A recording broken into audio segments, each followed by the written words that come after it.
Guys, जय श्री कृष्णा। कैसे हो आप सब लोग। आज मैं आपको several uses of has, have, had के बारे में बताऊंगी। ये 3 तरीके से यूज होते हैं, पोजीशन में, ऑब्लिगेशन, नेसेसिटी या प्लानिंग में, या फिर परफेक्ट टेंस में। पोजीशन का मतलब होता है हमारे पास में किसी चीज का होना। ऑब्लिगेशन मजबूरी, नेसेसिटी जरूरत, प्लानिंग जब हम कुछ प्लान करते करने के लिए। इसकी हिंदी में सेंस हमारे पास में होना की आएगी, इसमें हिंदी में सेंस पड़ेगा की आएगी, और इसमें हिंदी की सेंस जैसे परफेक्ट टेंस है, परफेक्ट टेंस में कुछ काम हो चुका है या हमने कुछ कर लिया है, ऐसी सेंस आती है हिंदी में। एग्जाम्पल से समझते हैं। एक चीज और मैं आपको बता दूं, पोजीशन में प्रेजेंट और पास्ट टेंस ही सिर्फ यूज होता है। ऑब्लिगेशन, नेसेसिटी या प्लानिंग में प्रेजेंट, पास्ट, फ्यूचर तीनों यूज होता है।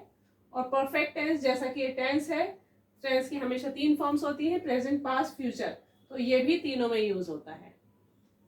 अभी एग्जांपल से समझते हैं। एक चीज और पहले बता दूं आपको मैं एग्जांपल स्टार्ट करने से पहले, हैज का यूज हमेशा हम सिंगुलर्स के साथ करते हैं, हैव का यूज हमेशा हम प्लूरल्स के साथ करते हैं, या फिर आई के साथ करते हैं, या फिर यू के साथ करते हैं। सेंटेंस किसी भी टाइप का हो, ये रूल हमेशा रहता है। अब एग्जांपल से समझते हैं। I have a big car, मेरे पास एक बड़ी कार है। He has a yellow shirt, उसके पास एक येलो शर्ट है। ही हैड ए बाइक, उसके पास एक बाइक थी।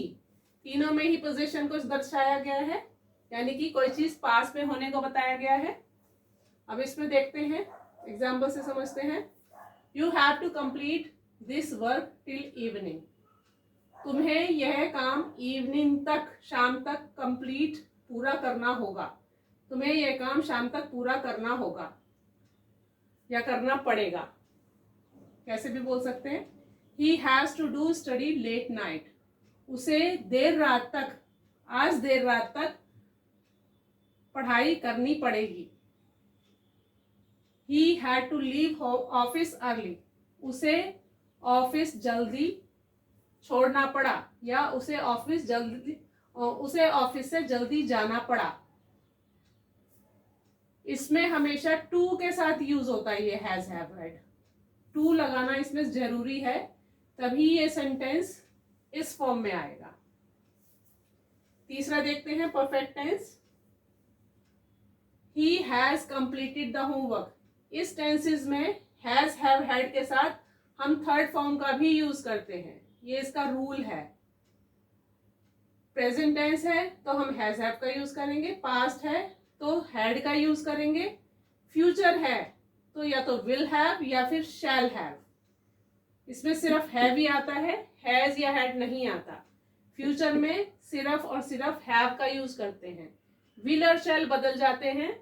शैल आई और वी के साथ आएगा, विल बाकी सब के साथ आएगा, सिंगुलर के साथ, प्लूरल के साथ, हर एक के साथ।